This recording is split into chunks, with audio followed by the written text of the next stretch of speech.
Hello, hello, hello. Welcome back sa aking video, ano. So, today, this morning, kumbaga, maganda yung pakiramdam natin. Thank you, Lord, kasi maganda yung aking pakiramdam. Hindi ho namimigat yung aking katawan at okay ho yung aking pakiramdam. So, ganun, guys. Maraming salamat sa Lord. Kasi, alam nyo, guys, minsan lang kasi yung pakiramdam mo na magaan yung pakiramdam mo. Kaya, napakalaking bagay ho para yan sa akin na maganda ho yung aking gising. Kasi usually ng gising natin is mabigat ang katawan, masama yung pakiramdam, yung parang naga-floating ka, ganun ho yung mga taong nakaranas ng stroke. So, para sa akin, tuwang-tuwa ako kasi maganda yung aking gising, maganda yung aking pakiramdam. So, yesterday nga, nag-swimming therapy ako. Saglit lang, hindi ko pinapagod yung sarili ko. Parang naga-floating lang. And then, nga ilang segundo na takbo-takbo. Yun lang, pero hindi gid na pinapagod ko yung sarili ko. So, sa walking distance, medyo may distansya siya, pero okay lang, kayang-kaya ko lang.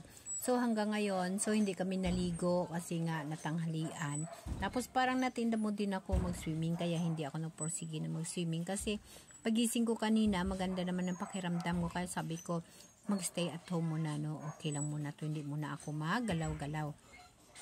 So, pagising ko, normal naman yung BP natin, kaging BP ko na, and then, kumain ako napahingi ng kanin doon sa kabila kasi may sinaing sila doon, mainit yung kanin, 2 kutsarang kanin, and then 5 pirasong slice na, ganun, kalalaki na sayuti.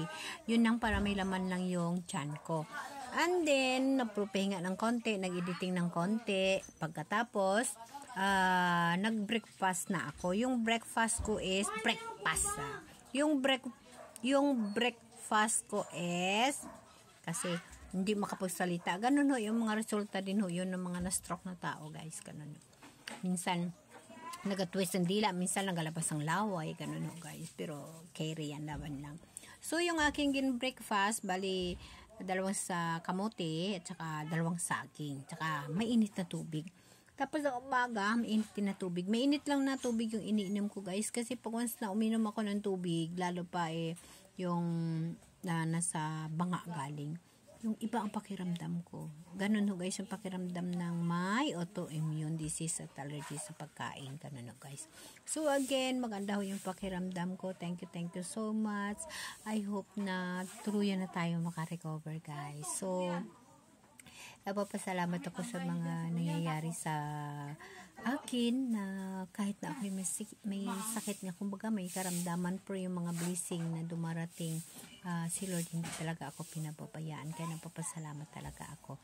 So ngayon, kumbaga ang wish ko sa buhay ay yung may spend ko yung sarili ko sa kanya sa araw-araw. So in way ng mga pag-upload ko ng mga short video na regarding kay Lord.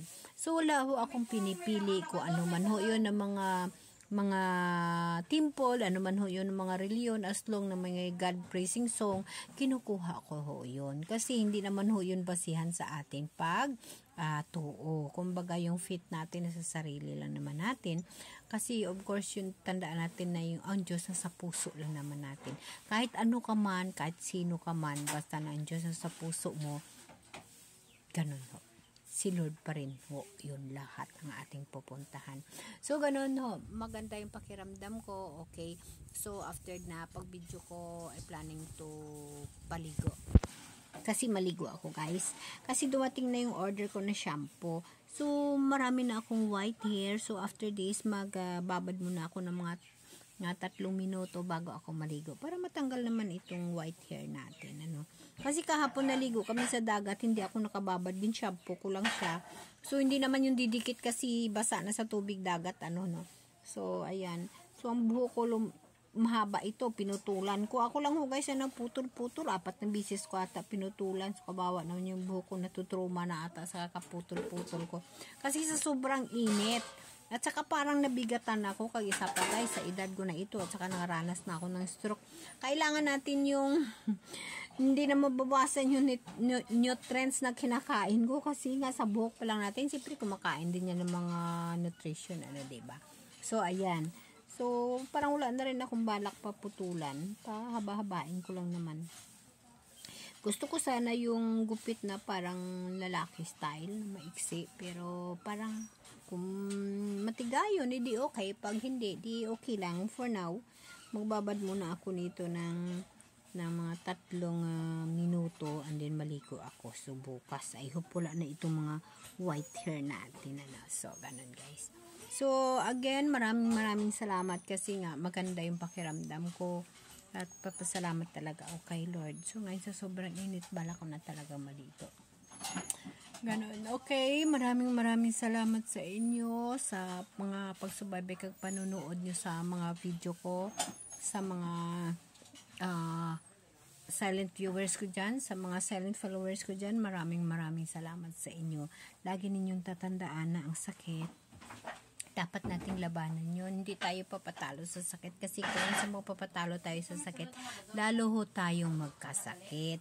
Now, kasi nga binuhay pa tayo ni Lord, binigyan niya pa tayo ng pagkakataon. So, ibig sabihin, mayroon pa tayong mission. Kasi pag ayaw ni Lord, kukunin tayo, di kukunin na tayo. Something ganon, diba?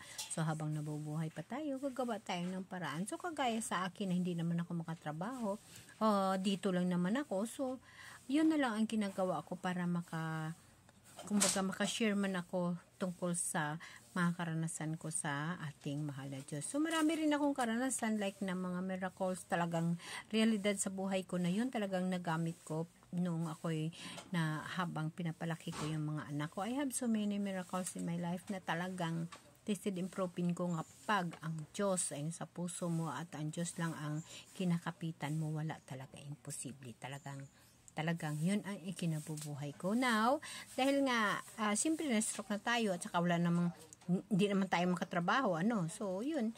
Yung mga short video ko, mga na-upload ko is halos pa lahat regarding lang kay Lord. Kasi pag sarili kong i-upload ko, wala naman ho yung manunood kasi naman ho tayo kilala, Alam naman natin na pag hindi ka sikat, hindi ka rin kilalanin. Pero, alam nyo, sa mahal na Diyos, wala talagang imposible. Pag may purpose sa mahal na Diyos na iyo, siya mismo ang gagawa ng paraan. Tatandaan ninyo na pag ang Diyos ay nasa puso mo at mabuti kang tao, mismo ang Diyos ang gumagawa ng hakbang para sa buhay mo.